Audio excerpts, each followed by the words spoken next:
Hello, hello. We are live again. Another Ask Your Mentor Anything live. It has become our Friday routine, if we can say, every Friday with a different topic about the business side of the translation industry. And today we have another special guest, Francesco Saina. Hi. Yeah. Hi. I was asking if I pronounce correctly the last name. Yeah, perfect. Great. Welcome to our series. Thank you for accepting my invitation. How are you? Thank you. Thank you for inviting me, and hi everyone. And I'm fine. Thank you. Great. You? How are you? I'm fine, pretty busy, Fridays as always, but I was thinking that I really enjoy, and definitely I would suggest people to do things that they really enjoy, because if you really love something, you don't feel it as a burden where it comes to a very busy work day, for example. So for me, I have stated that before, that every Friday I look for this live session, because it's, if we can say, my way to get away from the everyday life and the work. I don't see it as a part of my work, to be honest. I see it as I've been telling before, a way to get in contact with colleagues from all over the world. So if you've been joining us right now, let us know in the comments, where are you watching us from, and if the sound, if the picture is okay. We'd love to know that you're here with us. So I see people joining us. Let us know in the comments, where are you watching us from, and about the quality of the video. So, Francesco, you chose a topic, positioning in an increasingly technology-driven language industry, for today, and I find it very, very interesting, even though it's not very quite clear what we are going to talk about. And I have here my notes as well. And we will start, first of all, with questions, okay? And we will start with questions about your background, as I always ask.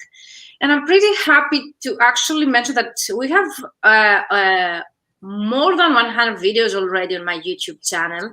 I'm pretty happy about that. And all of them are so different, and they fall into hello, Con Faray, Ireland. Sound and picture is excellent. Great, Con. Thank you for joining us. Do you have any questions about the topic or any input? Use the comments, and we would love to address any question or discuss with you.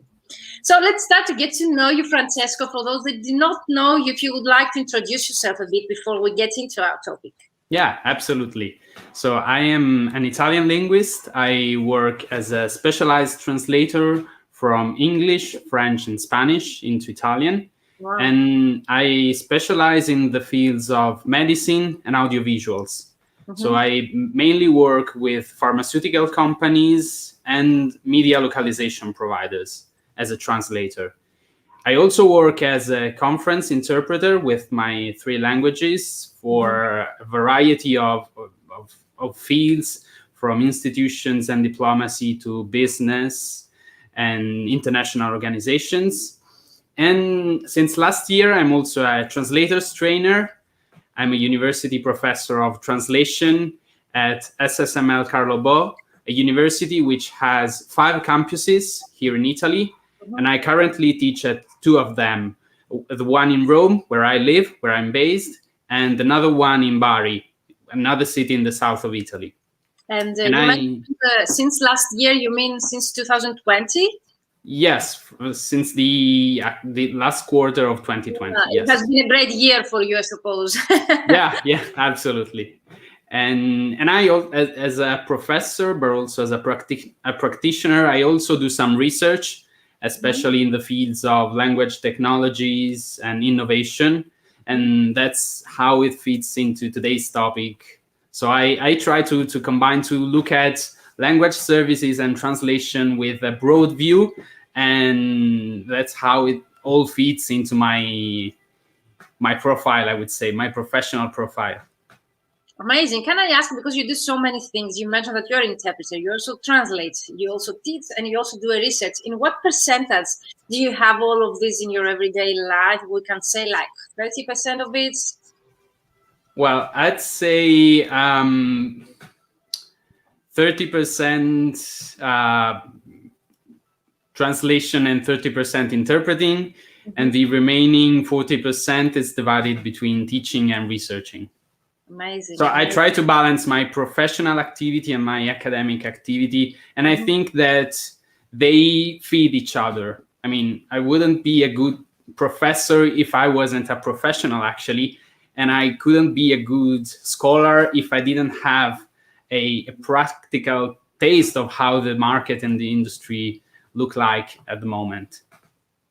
Amazing. I totally agree with you because I recently did my survey for my MBA thesis, and I'm submitting some academic papers for continuing my also academic career. I totally get what you say. I think the background we have, the practical for being actual business people, it really helps us to be of some value to the academic field, a practical value to help colleagues or in the future colleagues that they're becoming the graduate of the departments of universities, to actually give them the practical side of our profession that an academic, strictly academic, I don't think they have the right idea. And definitely also the other way around, also the academic way of seeing things really helps us to become better in the practical way as business people. So thank you for mentioning that. We see people are joining us. Hello, Totally Dorota agree. from Poland.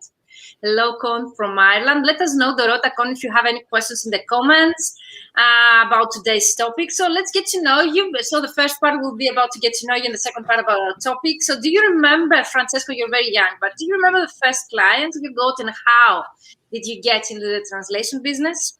Yeah, absolutely. Well, I think everyone remembers their first client. And don't tell that if you are after 20 or 30 years. Yeah, maybe that's true. Yeah. Well, I remember that. I was still studying. Actually, I was at my very first year as an undergraduate student in my second semester. So I only had been studying translation for a few months. And through word of mouth, there was a person that knew a person that I knew. So a large word of mouth that was looking for not really a translator, well, more or less a translator, because this person did adaptation for dubbing. So like lip synchronization and so on. And they needed someone who could do a translation of the original script, but as close as possible to the original one, as literal as possible, because they needed similar words in order to do lip synchronization. And so they basically needed someone who was not a great translator, as I was as a first year student in my degree, but who just knew English well and could do a literal translation of the script. So that's how. Was it a paid job? Was it a paid? Okay, cool. It was also quite, now that I'm a professional, I can also say that it was quite a fair pay for the time being. So yeah, I was lucky. But then starting from that, I continued working for that client and other clients as well. And they did some sort of in-house training for me to train me on audiovisual translation in general. And that's how I continued working in the field of media and audiovisuals. And I still do. Now, I mainly do subtitling now, but back then was translation for the dubbing. And they are two different disciplines. And now I especially focus on subtitling. I have a certificate in dubbing myself because I found it really interesting to get into that business, but I never went after that, to be honest. So you mentioned word of mouth, which is actually the most common answer when it comes, how did you get your first client, or if you have any preferred client acquisition strategy for your translation business. You started because you studied translation yourself, so you're a professional translator. And since you're 60% of your time and income comes from translation and interpreting, do you have any preferred way of getting clients on your own? Yes, I've most of my current clients, I got them via word of mouth or referrals by colleagues. Referrals, yeah. Yeah, and I mean, because those are people who often, or clients, customers who are often already used to language services. And I also have some clients that I got via marketing, especially outbound marketing. And those are good clients, but you need to be to take care of the relationship, to educate them on how translation services work. And so Yeah. I'd say 50 referrals and word of mouth, and 50 outbound marketing, and also some inbound marketing. You need People to who, yeah, explain by outbound marketing, because outbound marketing can include like hundreds ways of marketing yourself. But what yeah. is your preferred? Okay, what is you like, or you have found through your experience that works for your niche, or your character, personality, and your client types that you go after. Yeah, absolutely. So by outbound marketing, I mean, in my case, I mean, I especially use LinkedIn for my professional purposes. Okay. So you And approach your ideal clients through LinkedIn. well, I actually didn't need to buy a pro license for No, no, my. no. No, I didn't. You can do it with the free Okay. version as well. Yeah, yeah, yeah. Okay, so I didn't. Okay. Do you approach them actively? Oh, okay. Yes, I understood that you have a pro license. Sorry. No, no, no. Yeah, Okay. I approach them directly with very, I mean, I try to identify specific, I know you also talk about this in your courses. I try to identify a client avatar or an ideal, a client persona. And through LinkedIn filters, I try to reach out to them. You reach And out. That's what I'm asking. Okay, so you yeah, use LinkedIn to reach out your clients there. yeah, I try to join the groups where they are. Mm-hmm. On the one hand, because it helps me to keep to stay up to date with their industries, their interests. And on the other hand, because I can make connections through groups or pages. Yeah. Mm-hmm. So that's yes, I reach out to them. I like send a request with a short message. And Okay. once they accept, I just say, hey, I'm a multilingual professional. If you need any service at any point, please feel free to reach out. And I try to post many things in order to be on top of their minds. Of course. So when they need a translator, an Italian translator, they could say, hey, I often see that translator who's posting on LinkedIn, so I can reach out to him. Do you remember any success stories that you could share with us? That this approach has ended to a paid collaboration that you really enjoyed? Do you remember? Yeah. I mean, Confidential information. You don't need to mention the client or whatever, but just describe if you have had such a success story. yeah. Well, I had several good clients, more on the translation side rather than interpreting, because Okay. Okay. it's Yes.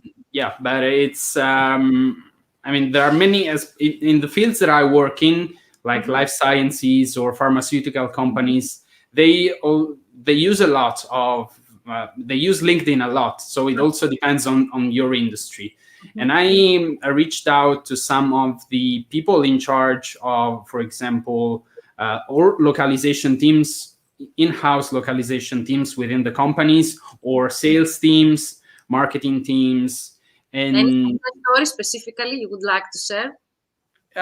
yes, there's a company, I cannot share the name because of confidentiality, but Describe. Yeah, describe it. yeah, I just well, they actually had some open positions for freelancers on their website, on the website of their company. And they so I Pharmaceutical company? What company? Pharmaceutical company? yes, it's technically a contract research organization. It's the Oh, category. So they provide for assistance to pharmaceutical companies, for example, on clinical trials or documents. And they had this open position, and with I mean, I imagine that thousands of translators would apply to them. So besides applying myself through the website, I also reached out to some of their project managers and marketing representatives in order to be more visible than the thousands of translators that would apply, and so that they could also see my profile, my activities. And I think that maybe, I don't know, I didn't ask after I was of course, after that, they accepted my application, and they are one of my biggest clients now. I don't know if that step that I took of approaching via LinkedIn has had an impact on that, but maybe it all contributed to their choice. your clients still this contract organization or the pharmaceutical company now? No, now the organization still. Still, but it's okay because you can have more opportunities through that.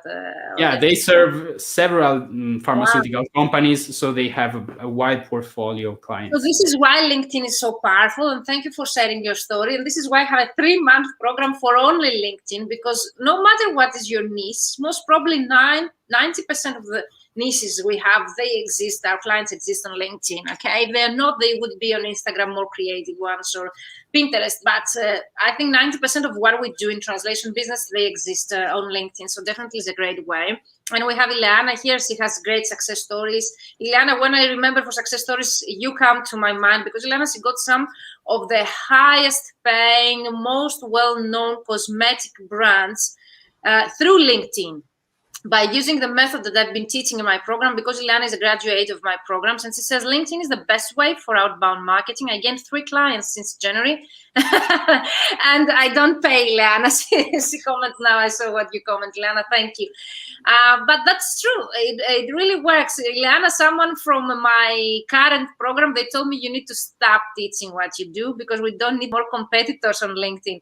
But definitely LinkedIn is a very powerful tool in terms of getting direct clients. And thank you, Francesco. That's a great story that you said. And I think that anyone who will watch the replay or they watch right now the live, it would be really helpful for them and inspiring at the same time. Because nowadays we get so many comments like, now the pandemic crisis, clients don't have money, we cannot find inquiries. No, guys, clients are out there, and there's still a lot of potential clients that they need your services right now. And Francesco just shared a great story with us. So what about, you mentioned also inbound marketing that you use, Francesco. Would you like to describe a bit what you mean by inbound? Because also inbound includes many different ways of attracting clients. I mean, by inbound marketing, I mean trying to be visible online so that when clients look for, or when people look for a translator, they found you. They find you. So I have, again, LinkedIn, I take care of my profile by having a complete profile where I have all my experiences, some examples of my work. So when people look for me on LinkedIn, they have a general overview of my activity. I also have a personal website, and I have some profiles on the main translators directories. But where they found you through inbound? You mentioned that you get some clients through inbound. Where usually they find you through inbound? Well, again, LinkedIn, I think it's the main one. The website needs a lot of work to get inbound. It needs paid advertisement, it needs a lot of work behind of SEO, search engine optimization. Whereas on LinkedIn, I have shown that, and also in the 5-day challenge, if you were, Francesco, as well, I showed you how you can get 10,000 views in 1 week.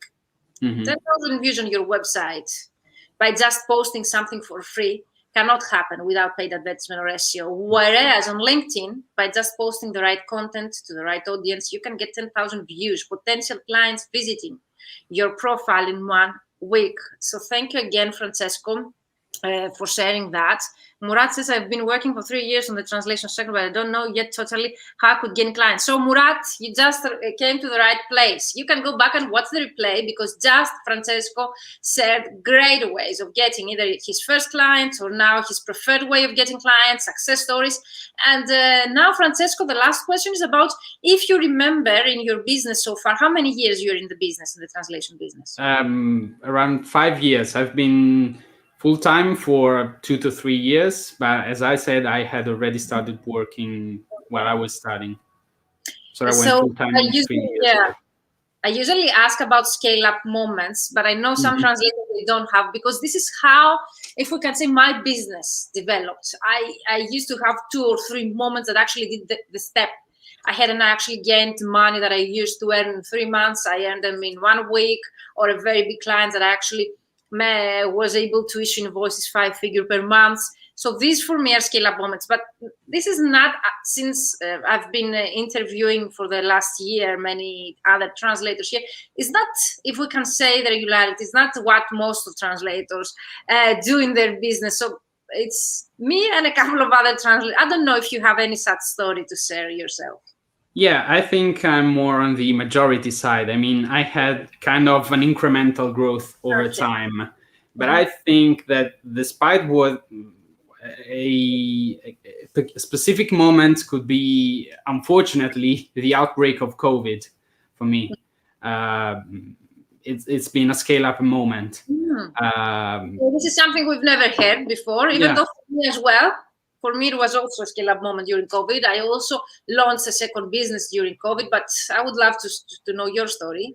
yeah. I mean, I was already using and promoting a lot the use of technology in language services, and especially in interpreting. I did a research on remote interpreting the year before the pandemic, and even though I didn't predict, of course, the pandemic, I somehow anticipated and imagined that it was going to become mainstream in a few years. It Yeah. became before I expected, but since I had already been working with remote interpreting platforms before the pandemic, when the COVID, when there was the outbreak of COVID, I was already prepared, and I was already inside the RSI, the remote interpreting market.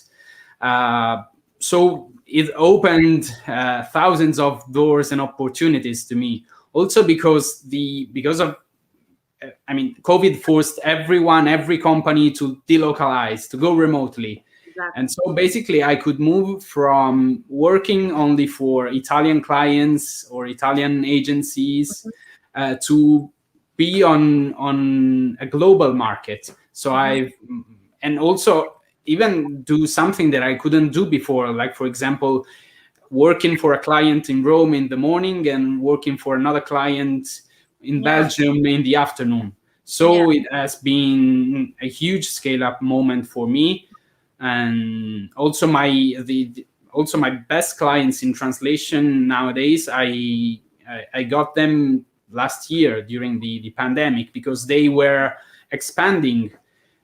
Since they had to go online, they had to be visible globally, and so they were Yeah. expanding their localization. They had more localization needs, What and so company they was that? Do not tell the name, but describe the sector. What company was that? both in the medical sector and in the audiovisual sector, because of course, with Audiovisual. everyone needing to stay home and watching TV series or using streaming platforms, there was also a huge increase in the demand for media content. So I also translated a lot more in the field of audiovisuals. So you mentioned already two sectors that they see a rise during a Yeah, crisis: the medical one, which actually saw a rise during COVID, and the audiovisual. I can say also the legal. Why not? And maybe localization, because most of the shops, organization companies, they went online during COVID because of that. So sometimes the crisis becomes an opportunity for us. And thank you for absolutely. mentioning that. And now you are taking us at some point to our topic, which is actually positioning an increasingly technology-driven language industry. And the way you mentioned that you were ready for this challenge, you were already trained to remote interpreting, and you were ready to undertake such projects. For you, became somehow the opportunity to be more advanced from your competitors, if we can say. So, would you like to start with our topic a bit, the state of technology and innovation in the language industry? Yeah, absolutely. What I just said laid the foundations for the, I said, Yes, the first part, the starting point for exactly, our conversation, because exactly, yes. um, now technology is out there. It is before our eyes. It Mhm. is something which has become inevitable. I mean, if until a few years ago, a translator or an interpreter could imagine working without any IT tools, now it has become almost impossible. Can you mention And some examples of tools that has become impossible to work, so as people to get to know what you talk about if they're not already updated to the developments of our industry technology? yeah, absolutely. On the translation side, I especially mean translation memory tools and cut tools. Mhm. So tools that can help a translator increase their their productivity at first, but also the quality of their translations. Yeah, accuracy and consistency. And they also speed up processes, because in some industries, like in my case, in the industry of life sciences, time to market is really fast. So turnaround times and deliveries for translation are speeding up. We all saw that with the vaccines. We developed, I didn't, but scientists developed a vaccine in less than 1 year. And of course, all the steps of the clinical trials had to be translated in a matter of hours or days. And so these tools can help speed up the process while keeping the same level of quality. And so these are essential tools for a translator. And as for an interpreter, as I said, remote interpreting platforms are almost the only way an interpreter can work nowadays. So being up to date with all these tools, the latest developments, is essential nowadays to be competitive on the market as well. So if someone would like now to start, where they should go, how should they start by getting updated or learning such tools, like in terms of remote interpreting, for example, where they should start from? Self-paced courses, go to an organization, become certified, or get any degree or certification in those tools? Well, nowadays these trainings are mainly provided, both for translation tools and interpreting tools, either by the companies themselves that produce them. So, like for example, Trados or MemoQ for translation tools, and I don't know, Kudo, Interprify for interpreting. Yeah, Kudo. And or by private trainers or organizations who provide specific courses on that. So these are the main opportunities. Unfortunately, universities are not offering a specific training on that. And I can say that just because I am a professor. And I think that that's a missed opportunity for universities, because there is, and there will be increasingly, if we do not adapt, a gap between academic training and the real world market. So I think that universities should also speed up their the renewal of their programs and integrate training in these areas as well, because otherwise it would all be left to private instructors and private companies who are also the developers of the platforms and the tools themselves. Well, I think that an academic training is needed. But nowadays, if anyone wants to be trained, they need to refer to such. And also maybe also, as you mentioned, the retailers of these tools or organizations or actually private training centers, they are the only way for someone who is already professional. Academic studies are only for students, at least up to now, okay, or as far as I know. So for someone who's already in the business and they just want to become more competitive by, updating their skills, the only way to do that is the way that you mentioned beforehand. So great information, very practical. Your second part that you would like to talk about is creativity as the space for human linguists. As I said, technology is increasingly widespread, and many clients as well, at least, are using, for example, automated translation, machine translation. And I think that translators need to find or open their space in order for clients to have reasons to prefer them over machines and over automated translation at first. So, for example, as we said before, there are some industries where demand for translation is increasing, such as medicine, media, legal. And there are also some spaces where creative translations are needed and machines aren't there. So I think there are translators should take those into consideration. Industries like transcreation or subtitling, where a Copywriting, huge yeah. copywriting, where a huge amount of creativity is needed, and where only human translators can provide those services. So there are opportunities in those areas, in those fields, and I think those domains should be the first ones translators nowadays should look at. And then secondly, they should also try translators should also try to deploy, let's say, their creativity by not only let's say escaping technology as with transcreation, but also trying to take advantage of it. Exactly. There are many new positions that didn't exist a few years before for translators and interpreters, from post-editing to SEO, multilingual SEO adaptation, to UX, copywriting, language design, UX writing. I mean, there are plenty of opportunities. Until a few years ago, if you went to translation school or language school, you could either be a translator or an interpreter.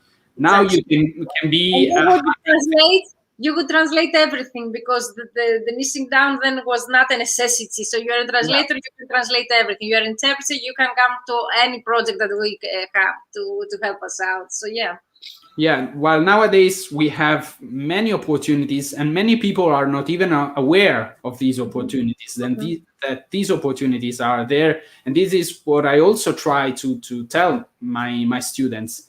I mean, you don't need to be a freelance translator at all. I mean, you can also be if you want to find the space, you can be a copywriter, you can be a transcreator, you can be a reviewer, you can be a post editor. There are a million things you can do with your language skills nowadays, not only being a translator. And thanks for mentioning that, because actually it falls into the category we discussed last week about diversification in our business. So providing or get to know another area of our business, like copywriting, transcreation, UX writing, and anything, all of the categories that you already mentioned, for me is also a great way to position yourself, as you mentioned, in an increasingly technology-driven language industry, because this is what it sets us apart. And also because I run every 3 months my programs, my mentoring programs, people and mentees that they actually provide those services like copywriting or transcreation, we see together more and more opportunities arising. Like we see many job posts on LinkedIn about those niches, and as if there is also a rise in that industry. And definitely if you are creative, if you are in the creative side of translation, like you would be able to provide copywriting, transcreation, or such kind of service, definitely you should consider that, because I see also a great open door right now to that, if we can say, sector. Do you agree, Francesco? Yeah, absolutely. Was there anything else you would like to add about creativity?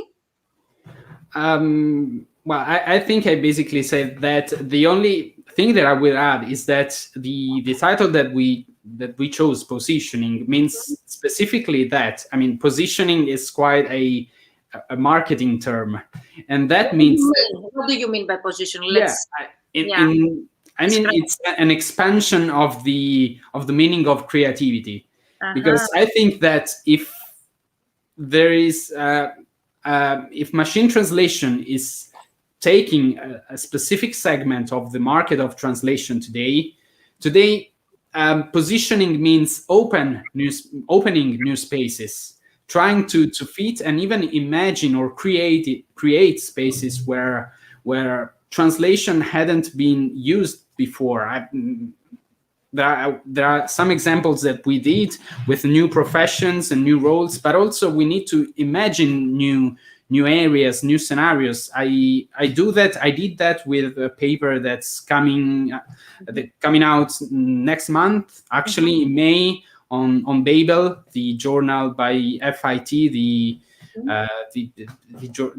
International Federation of Translators. That, for example, I propose a translation for podcasts, a methodology for translating podcasts, which is something that no one ever imagined. I didn't found any bibliography about that. But we also need to create some space and some new scenarios. We need to be makers, to creators ourselves. Yeah, this is something I really recommend in any kind of profession, in any kind of, like, you create your own path, your own. You don't need to wait for opportunities. Why not you to create those opportunities for you? And this is a great example. Find your own career path, create your own job posts that you would like to fit in. There is enough space for that. And for me, many times, like you mentioned, your journal, you can actually post that in our group when it is published. Yeah. Take a look. So in the Mentoring for Translators group, you can share those there, because it's really interesting.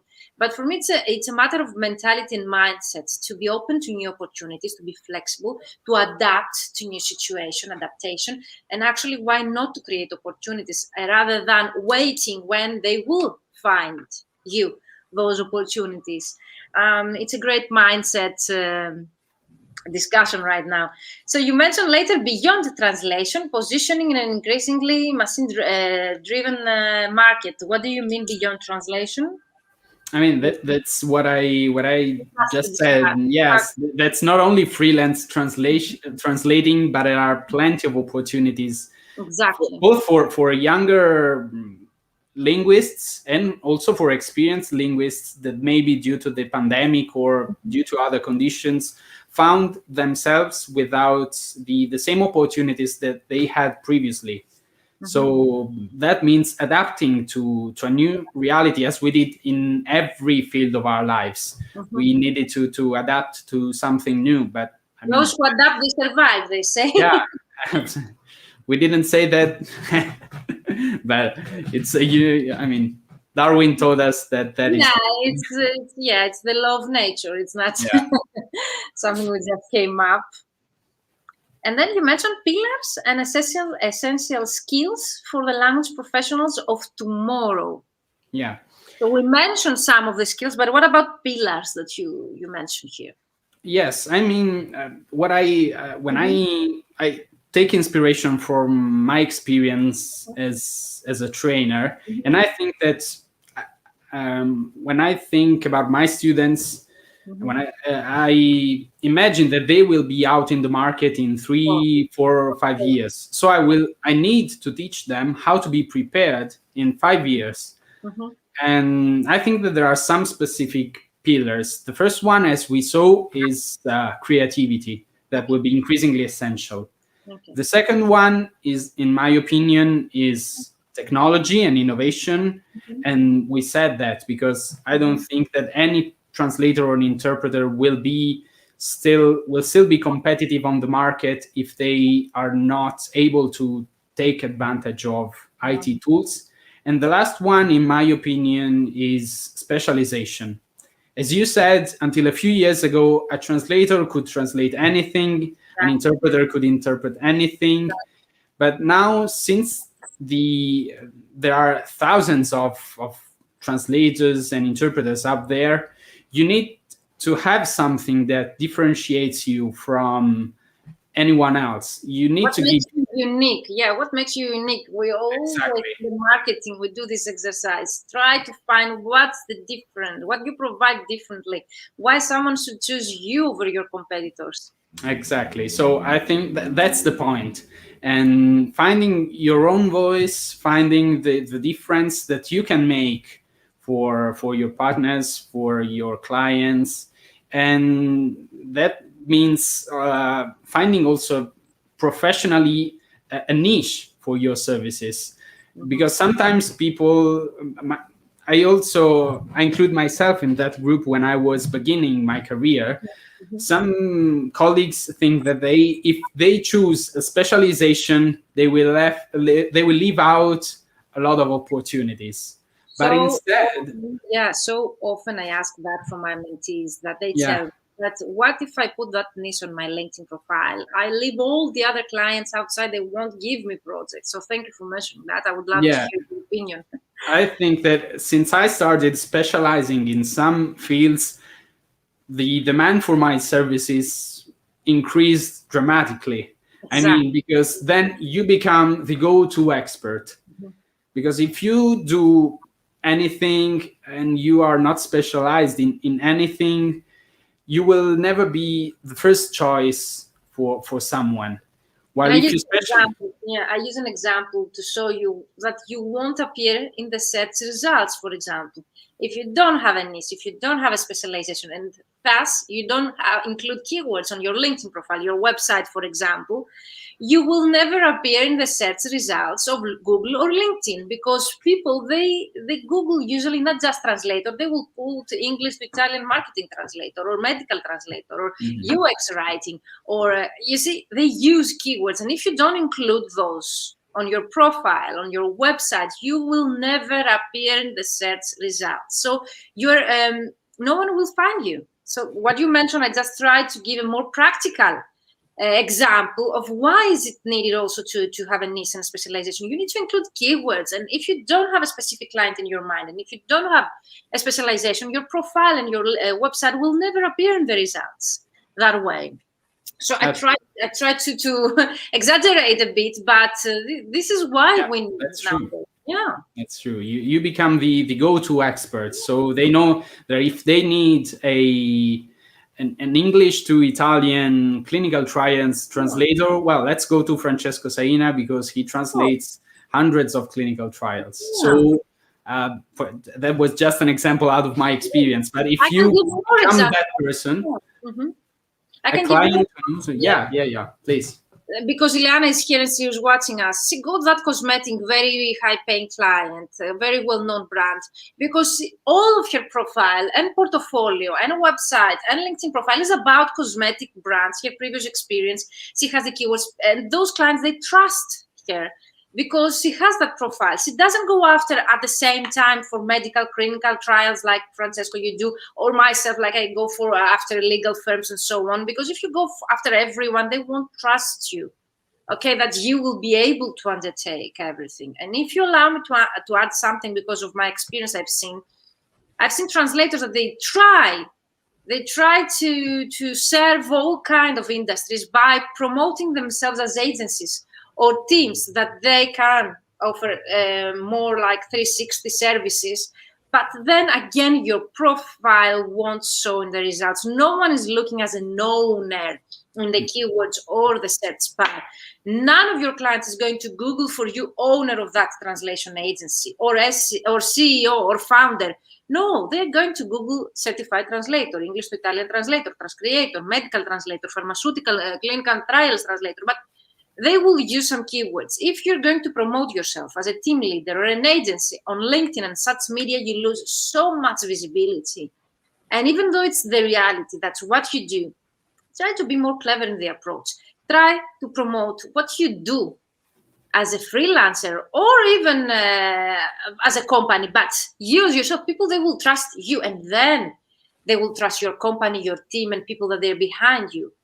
Rarely people trust a company and after the people. Usually, and especially on LinkedIn, since we've been talking about LinkedIn, there is one-to-one connection here. You talk with people, you yourself as Francesco, me as Virginia, not as V-Translation, not as a company behind of me.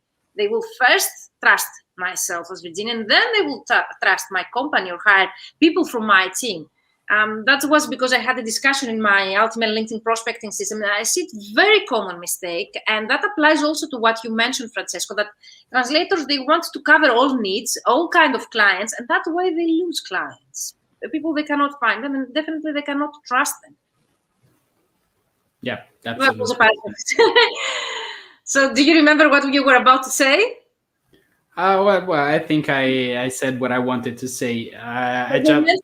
You mentioned the pillars. Yeah, and I think that beyond these three pillars, there are creativity, innovation, and specialization. There is a general skill that would be increasingly needed. That is cooperation, teamwork. Because in the past, translators were used to working by themselves at home with their own computer and tools. But nowadays, at least in my experience, I see that we are more and more included in, for example, either in multi-vendor scenarios where we need to collaborate with our reviewers, proofreaders, and project managers, or we need, in general, if we work with direct clients, we need to collaborate with their marketing teams, sales teams. So we need to be able to collaborate, to be people who are, we need to be nice to collaborate with. And that's really important. And that's not something Remind me being taken for granted. Yeah, you remind me of a previous discussion we have, the easy to work with. You should be easy to work with. And I asked my guest, what do you mean by easy to work with? Because we have it as a granted in our mind, but I rarely find it as a skill to the translators I work with. So definitely it isn't something we should take as a granted, because it's very difficult to find in our industry. I don't know if this has to do with the personality of translators and people that they actually exert this profession. But definitely something to take into consideration. Yeah, absolutely. And that's another skill that I try to teach my students. For example, working in teams and trying to be, for example, trying to be nice, and also to, for example, I give them a long translation and they have to divide that text in different sections and be on time with their deliveries, coordinate among each other, and being on time when we deliver the final project, find coherence in their terminology. And those are all parts of collaboration, of teamwork, and that is essential. So being on time with the deadlines, not imposing your own views, trying to find a mediation, and trying to be also quick at replying to other people's messages. Exactly. If we have a delivery in 2 hours, you need to be ready to answer my questions. Or if a client needs, for example, and this, for example, happens often with interpreting. Nowadays, the requests are speeding up. In the past, we knew months before if we had a conference or an event. Now we can know that a few days before. But if a client needs a linguist immediately, you need to provide, even if you're not available, you need to make them know that you're not available so they can look for another person or another resource. Otherwise, they won't contact you anymore because they say, well, he never replies, or he replies after 2 days, so I'll go first to another person. So that all falls within the hat of collaboration and teamwork, in my opinion. Okay, so you mentioned the pillars. I'm just repeating: creativity, technology, innovation, and specialization, and the essential skills for nowadays just to survive. You have everything under cooperation, but I can divide them like availability, you mentioned, responsivity, like you are responsive, meeting the deadlines, being professional by being nice, replying on time, and so on. And of course, teamwork, because it's really important. Yeah, I see Leana that writes in the chat, be a problem solver. That's another key skill, I would say, because I, in my opinion, and what I always try to do is when a client sends me a project or contacts me for an interpreting project, I try to make them hear from me only when the project is finished. So I don't reach out to them to say there's a problem with the file, there's a problem with the extension, I cannot work on that. I need to sort it out. Exactly. That's my job. They only need the final and completed job. So we need to solve the problems ourselves. So they agree in the chat with you and with Eliana. Thank you, Dorota. Thank you, Leana. Thank you, Murat. Thank you, Kon. So pretty interesting, the discussion. The last point you would like to mention is training yourself or your pupils in inventive language solution. What do you mean by that? Yeah, that's we already touched on that, the aspect of training. If you are a translator or an interpreter, or if you are a trainer, in my opinion, since these are the skills that will be needed in the future, we need to improve them. I mean, for example, creativity is such an elusive concept, and many people think that you cannot teach creativity. and you cannot learn or develop creativity. You can develop definitely. Yeah, you can do that, and that's what I think. If you define creativity as we did, it is a multi-layered, a multifaceted reality, as we saw today, but we defined what creativity is. And I think that once you have defined it, you can teach it or learn it or develop it through both practical exercise and also through another method that I use is, for example, observation, meaning continuous exposure. I show my students examples of successful translation, so they become familiar with translation that work. And we study and analyze the mechanisms behind the decisions of creative translators or translators in general. And on the other hand, a method is practicing and training always. I mean, I always tell my students, but also some colleagues, I advise them to train and practice even on the days when they are not working, because you can still improve every day. You can take a step forward every day. So even if you do not have a translation project or a conference to interpret on a specific day, you can take that day to further your knowledge, to improve your skills, to become better at what you do. That is the main thing.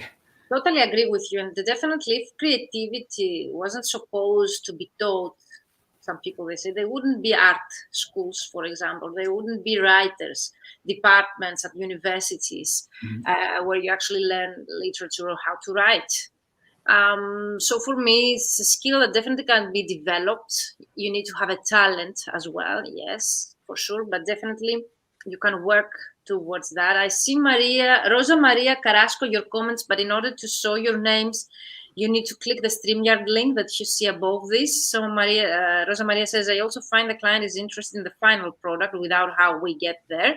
Yes, most of the times, and I practice by listening and translating the Spanish news, etc. So there are different ways of practicing. Yeah, definitely listening and translating at the same time. Dorota says, I agree with you, and it's possible to learn how to be creative. So Francesco, that was really interesting, the discussion, and I really find very interesting the part that you have the simulation, if we can say, of the actual translation project that you teach in with your students. Like you simulate the whole process, you give them a long translation project that they need to divide, they need to meet a deadline, they need to work together as a team. So as actually, I find really, really interesting what you do at the university, and thank you for sharing all this practical advice with us. Was there anything you would like to mention that we didn't cover? No. I think we have still a few minutes, so if there are any questions, I will be happy to. I always like to recap. So before we end, for those that they missed the live, you can actually watch the replay. You can find it on YouTube in the Mentoring for Translators group, my Facebook public page, Starting Out Translators Facebook group, and on my LinkedIn channel.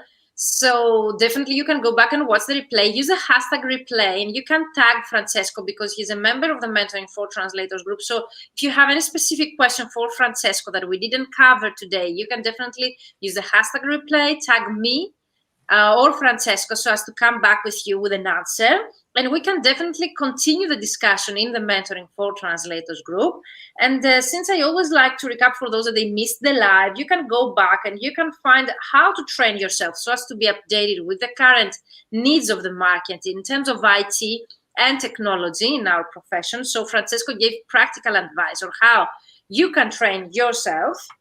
He also said some specific tools that you need to know either as interpreter or translator so as to be up to date with the nowadays trends, if we can say, which is actually the future. Why this is a necessity in order for you to survive in the future as a translator or interpreter, so you can go back and watch it. The importance of creativity, okay, in our profession. And in general, the pillars, the essential skills for the language professionals of tomorrow. What do you mean, Francesco, by inventive language solutions? What do you mean inventive? I mean, that's what I tried to say when I spoke about creating new spaces in the meaning of generating new opportunities, producing opportunities that weren't there before. Exactly. So inventive in that sense, because it's like an invention. We do not have patents for what we do, but we can generate a space that anticipates needs for our partners or for any client. And one example you mentioned is, for example, the article of yours at Fédération Internationale des Traducteurs, as the FIT, that you're going to write about podcast translation, which is actually really interesting. Yeah. So when you have it ready, you can publish in the group source for us to be able to comment and learn from you. It will be in the May issue, so in a few weeks. The May issue, you can find it for those that you are subscribers to FIT Journal feed. And also, yes, for example, the client acquisition strategies that I had as my MBA thesis was also a topic that I wasn't able to find any literature, either internationally or locally, for example, here in Greece. So there are topics that haven't been touched before, and they open a new opportunities for us as translators to work in different sectors and to create opportunities, we can say, or jobs and so on. We need to be resourceful at some point or find something that we're really interested in. Thank you so much, Francesco. It was really interesting, the discussion. So you can go back, find out about Francesco's story and background, inbound and outbound marketing that Francesco uses and gets clients, high-end clients through LinkedIn, and more than that, scale-up moments that we said, success stories that we said, that are actual real stories. Those would be for you an inspiration, and why not motivation for you to start taking action online. And of course, our today's topic, what you need to do in order to position yourself in this technology-driven language industry that we live today, and it's going to be the future, of course. And let us know if you have any questions that we didn't cover during this live by using the hashtag replay and tag us, me or Francesco, to come and follow up with any questions that you might have. Thank you, Dorota. Thank you, Leana. Thank you, Rosa Maria. Thank you, Kon. Thank you, Murat. Thank you, all of you that you're watching us and you didn't comment. I would love to know that you're here with us. So anytime, please use the comments so as to know that you were here with us. And once again, Francesco, good luck with your research that you're doing there in Rome, Italy. Next year, I'm invited at Elia Together in Rome. So if you're still there, we could meet in person. Yeah, we'll definitely meet there. Okay, you will attend Elia Together. Yeah, I still don't know, but probably I will. I always attend these kind of events. So it will take place in Rome, so I will be a speaker there, and I would love to meet you in person and continue our discussion there, given that opportunity of an international conference. Yeah, definitely. Conference. Thank you, all of you. Have a great weekend. Thank you, Francesco. You stay here with us, and see you soon in the mentoring group. You're welcome, Francesco. Thank you. And see you in the Mentoring for Translators group. Francesco is a member there. You can reach him out directly in our group. And see you next week. The different topic, different guests. Bye-bye, all. Bye, everyone.